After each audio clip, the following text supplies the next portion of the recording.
Pak J. Selamat menyaksikan. Pak Tuli.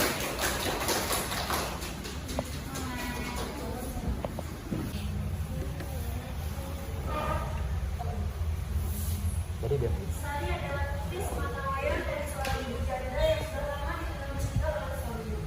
Ibu dia sudah menjadi ibu tunggal sejak Sari masih duduk di bangku sekolah menengah pertama. Keadaan ini membuat tidak mau membuat ibu dia bekerja. Mau tidak mau.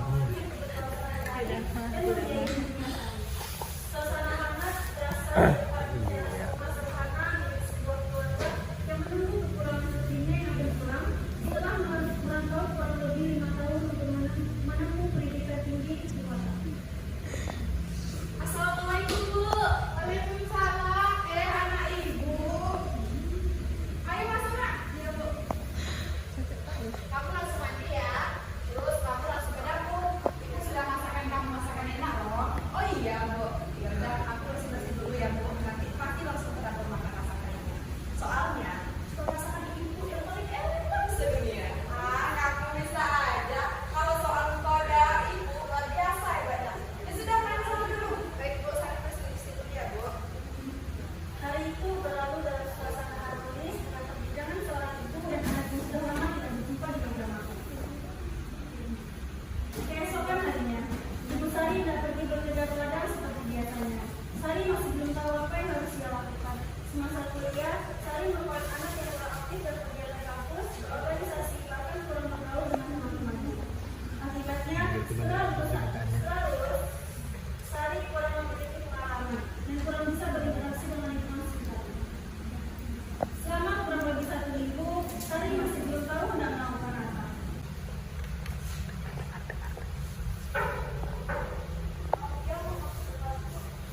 Nah, kamu hari ini ada kegiatan apa? Tidak ada. Mau nggak kamu ikut ibu ke ladang? Yang bantu ibu bersih ladang, kan kamu sudah lama ya pulang. Itu tuh di kebunnya Pak Ahmad, jalannya udah bagus sekarang. Oh iya Bu, berarti enak tuh ibu tidak perlu bawa makan lagi untuk sekali panas tingkat sama Pak Ahmad itu. Ya udah, nanti aku siap-siap ikut ibu ke ladang juga ya Bu. Udah siap sana kan?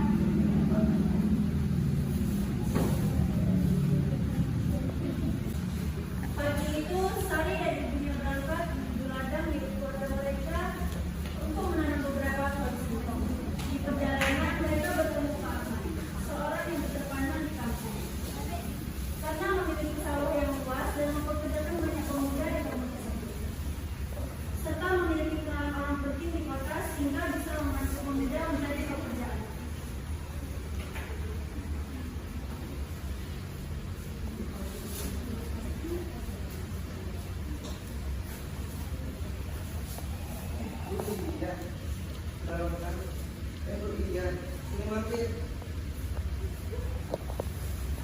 Iya nih Pak, kami mau pergi ke ladang sekalian dia mau tanam pohon singkong. Iya Pak Ahmad, baru aja beberapa hari pulang dari kota. Sudah Pak, ini tinggal mencari kerja lagi.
Yes, kenapa harus tiba-tiba habis sih?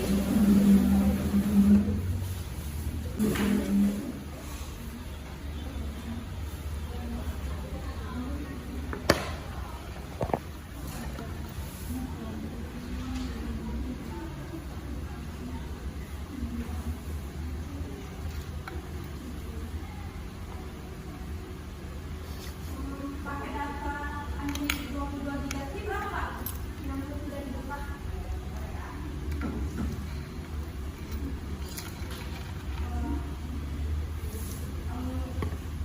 Ternyata saya lupa bawa uang, Kak. Nggak jadi deh, Kak.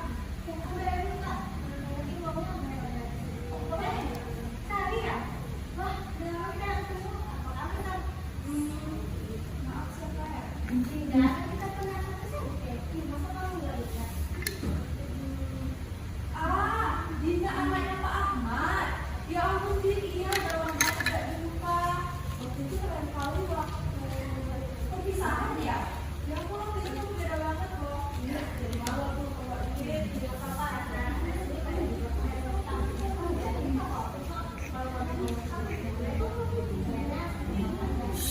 Oh iya, jadi tidak apa-apa buat makasih ya, Din. Pulang dulu ya. Sari terus menghabiskan uangnya untuk hal-hal yang sebenarnya tidak perlu. Terboros dan mulai termas berbelanja oleh. Karena perilakunya ini pelajaran ia mengambil uang ibunya secara diam-diam.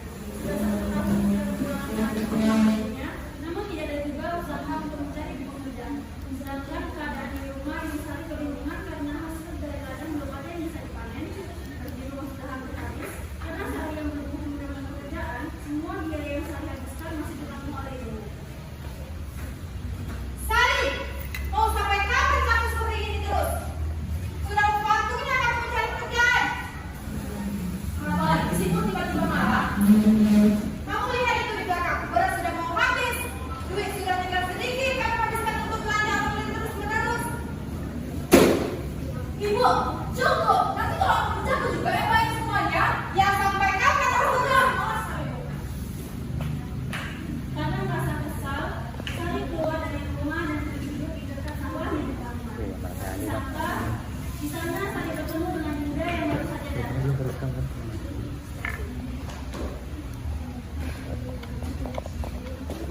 Sari, Mama kayak kenapa kamu ngomong gitu?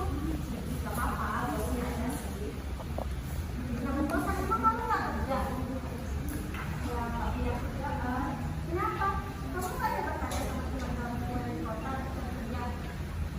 Boro-boro nanya, punya teman yang bisa ditanyain aja enggak?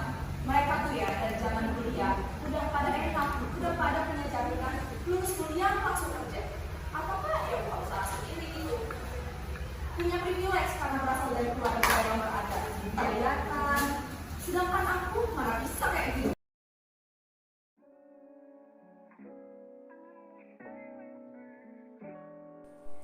Hari itu, akhirnya Sari mencurahkan seluruh keluh kesahnya kepada Dinda.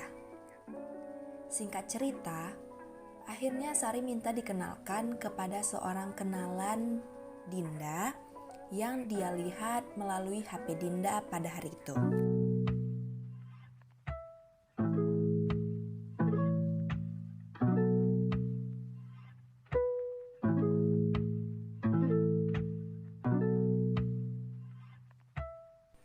Melalui Dinda, Sari akhirnya bisa bertemu dengan Kak Eva. Kak Eva merupakan orang terkaya dari kampung sebelah. Sama seperti yang dijelaskan oleh Dinda kepada Sari, Kak Eva sering meminjamkan uang kepada orang-orang. Dan juga, Kak Eva dikenal memiliki kepribadian yang baik serta ramah pula. Suatu hari, Dinda dan Sari bertemu dengan Kak Eva untuk berbincang-bincang dan berkenalan satu sama lain. Namun, pada perkenalan itu, Sari akhirnya merasa minder karena Kak Eva yang memiliki barang-barang mewah dan branded. Makin hari, Sari semakin boros dengan uangnya. Ia pun mulai membelanjakan barang-barang yang sebenarnya ia tidak butuhkan. Karena hal itu, Sari semakin sering dan kebingungan untuk membayar semua tagihan pembayaran pembelanjaannya. Pada akhirnya, Sari memutuskan untuk meminjam uang kepada Kak Eva. Setelah meminjam uang kepada Kak Eva, Sari terus-terusan berperilaku boros. Dia semakin berani membeli barang-barang dengan harga yang tinggi pula. Lama-lama, sikap Sari ini mulai diketahui oleh warga kampung sehingga ia dicap sebagai pengangguran banyak gaya. Sari mulai berhutang sana-sini untuk memenuhi gaya hidupnya yang boros. Warga yang mengetahui hal ini mulai resah dengan tingkah laku Sari ini.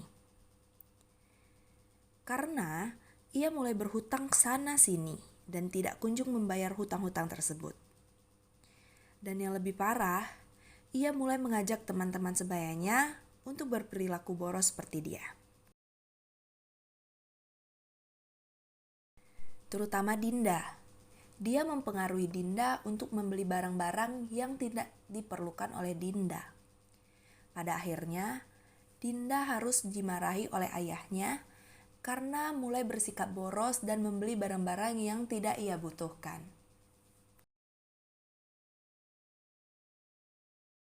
Suatu ketika, setelah Dinda dimarahi oleh ayahnya, Dinda bertemu dengan Sari. Dan Sari pun masih mengajak Dinda untuk berbelanja barang-barang yang tidak ia butuhkan. Namun, pada kali ini Dinda berhasil menolak ajakan dari Sari. Ia berkata, "Ingat Sar, ibu kamu itu kerja banting tulang buat membiayakan kamu. Jangan pernah sia-siakan kerja keras ibu kamu itu."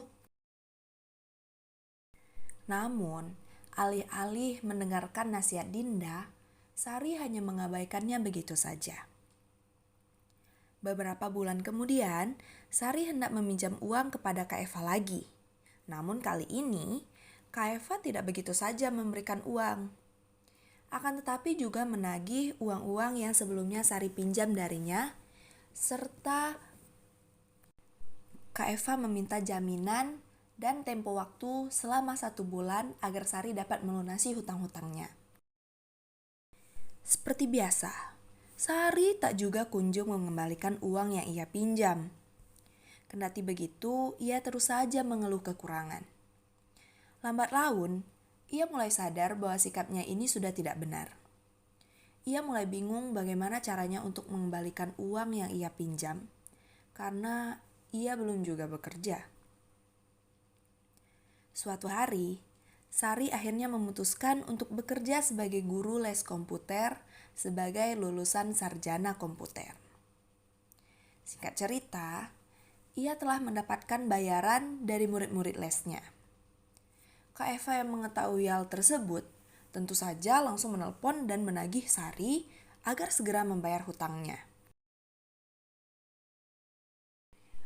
Namun, alih-alih mendapat bayaran atas hutang-hutang yang ia pinjamkan kepada Sari, Kak Eva justru kesulitan menghubungi Sari. Akhirnya, Kak Eva mengajak Dinda untuk bersama-sama datang ke rumah Sari dan menagih langsung kepadanya. Ternyata, saat sampai di rumah Sari, bukan menemui Sari, Kak Eva dan Dinda malah berjumpa dengan Ibu Sari. Karena sudah terlanjur datang ke rumahnya, Kak Eva dan Dinda pun mau tidak mau langsung menagih hutang Sari kepada ibunya. Sesampainya di rumah Sari, betapa kagetnya Ibu Sari mengetahui bahwasannya ternyata selama ini Sari berhutang kepada orang.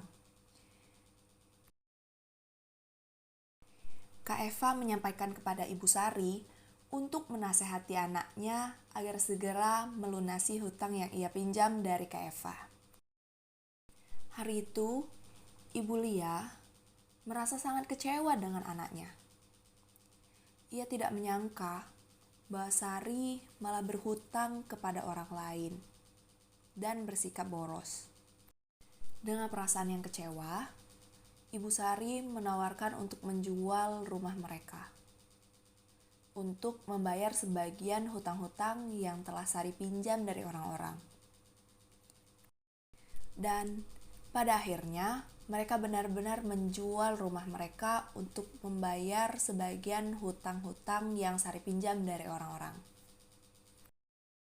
Setelah menjual rumah mereka, Sari datang menjumpai Kak Eva dan Dinda untuk menyerahkan uangnya. Pada momen itu, akhirnya Kak Eva mengenalkan Sari kepada seorang kenalan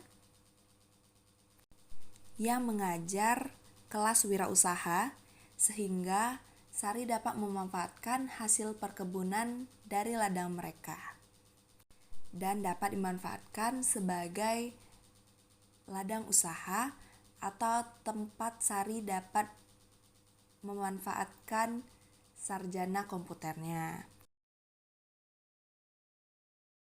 Begitulah akhir cerita dari kisah seseorang yang malas dan boros yang menjadikan dirinya tidak pernah kaya.